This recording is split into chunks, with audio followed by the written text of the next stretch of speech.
City India news Telugu. Welcome to city India news. రాష్ట్ర ముఖ్యమంత్రి శ్రీ రేవంత్ రెడ్డికి ఘనమైన స్వాగతం పలుకుదామని మహబూబ్ నగర్ ఎమ్మెల్యే శ్రీ ఎన్ఎం శ్రీనివాస్ రెడ్డి గారు ప్రజలకు పిలుపునిచ్చారు.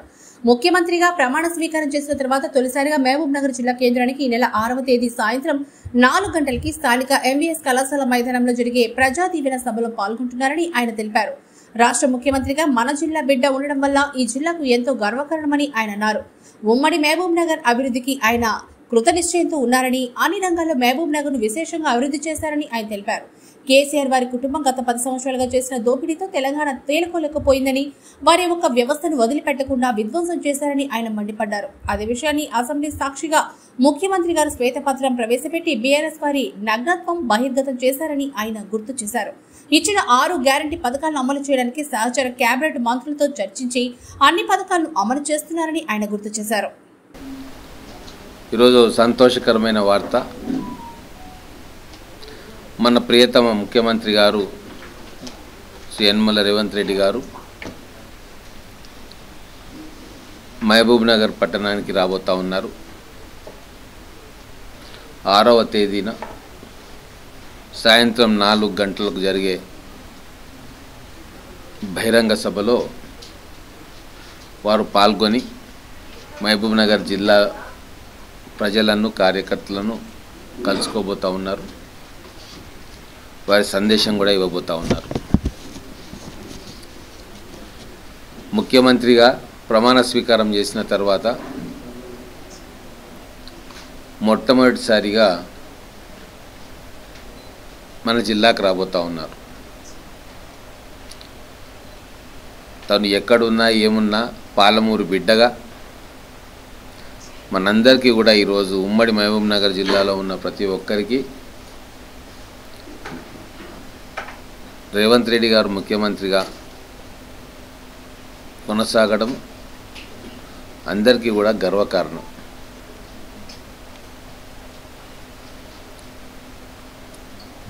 ముఖ్యమంత్రి అయిన తర్వాత 10 ఏళ్లలో బీఆర్ఎస్ పార్టీ ప్రభుత్వం, కేసీఆర్ గారు వాళ్ళ కుటుంబము చేసిన అనేక దోపిడీలు, ప్రాజెక్టుల విషయంలో కావచ్చు,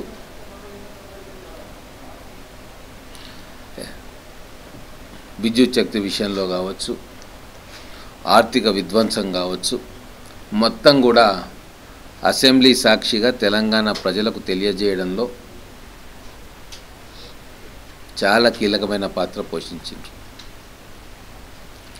అభివృద్ధి మాటున జరిగిన అరాచకాన్ని, డెవలప్మెంట్ మాటున జరిగిన దోపిడీని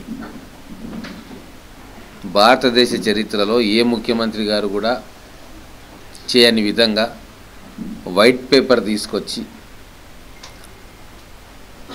ఆర్థిక విధ్వంసం మీద, విద్యుత్ శక్తి మీద అసెంబ్లీలో ప్రవేశపెట్టి దాని మీద చర్చ కొనసాగింది.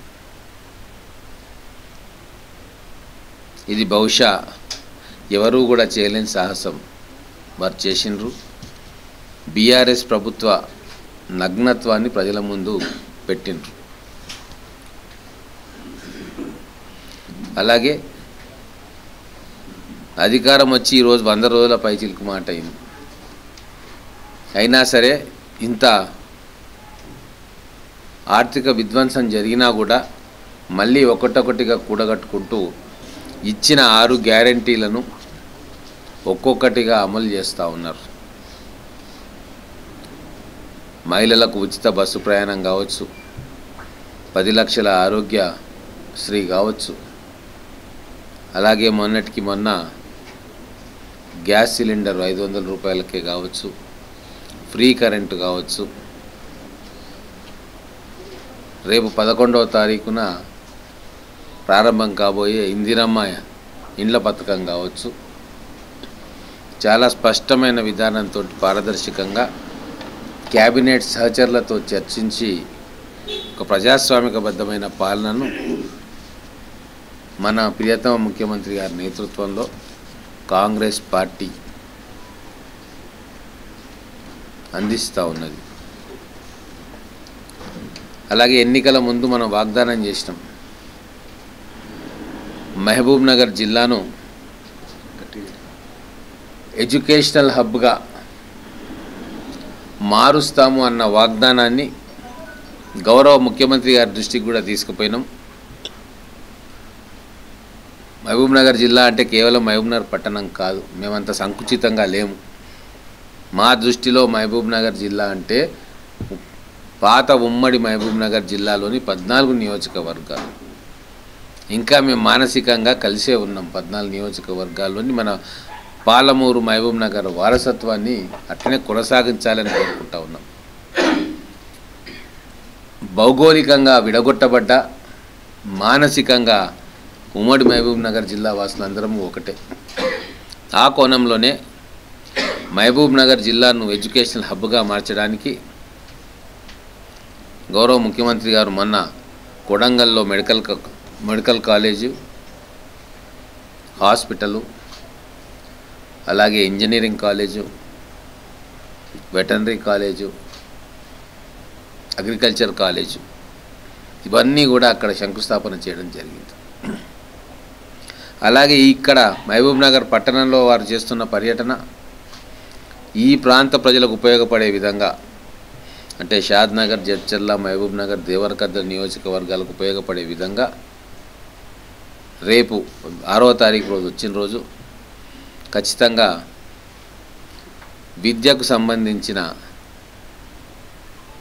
అనేక అంశాల మీద వాళ్ళు మనకు కానుకగా ఇవ్వడం జరుగుతుంది.